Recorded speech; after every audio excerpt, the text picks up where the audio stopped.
నమస్తే. ఇటీవలి కాలంలో అనేక మందికి కిడ్నీలో రాళ్ల సమస్యలు ఎక్కువగా కనిపిస్తున్నాయి.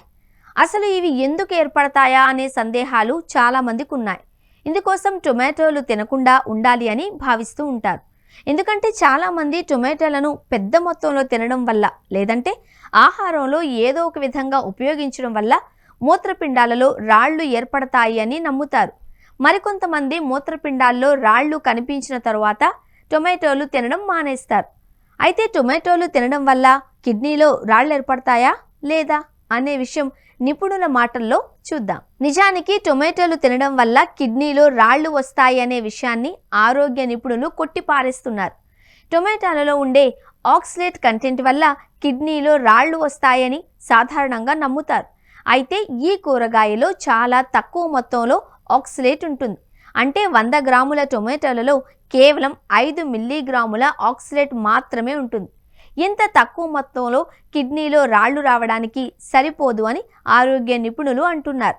సాధారణంగా మూత్రపిండాలలో రాళ్లు రావడానికి ప్రధాన కారణం డీహైడ్రేషన్. ప్రతిరోజు కనీసం 2.5 లీటర్ల నుంచి 3 లీటర్ల వరకు నీరు త్రాగడం చాలా ముఖ్యం.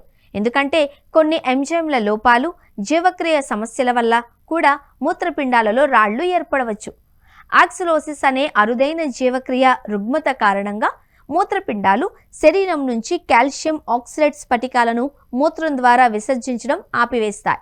ఇది మూత్రపిండాల వైఫల్యానికి దారితీస్తుంది. కొన్నిసార్లు కాల్షియం ఆక్సలేట్తో పాటు యూరిక్ యాసిడ్, స్ట్రువైట్ రాళ్లు, సిస్టిన్ రాళ్లు వంటి ఇతర రకాల స్ఫటికాల వల్ల కూడా రాళ్లు ఏర్పడతాయి. అలాగే కొన్ని మాంసాహార పదార్థాల వినియోగం కూడా మూత్రపిండాలలో రాళ్ల ప్రమాదాన్ని పెంచుతుంది అని కొందరు భావిస్తూ ఉంటారు. కానీ ఇది నిజం కాదు. మీరు మూత్రపిండాల సమస్యలు, మధుమేహం, అధిక రక్తపోటుతో బాధపడుతూ ఉంటే ప్రోటీన్ తక్కువగా ఉన్న ఆహారం తీసుకోవడం మంచిది. అయితే అంతకంటే వైద్యుడి సలహా మేరకు మందులు తీసుకోవడం చాలా ముఖ్యం. ఆహారాల విషయంలో కూడా వైద్య సలహా తీసుకోవడం మంచిది.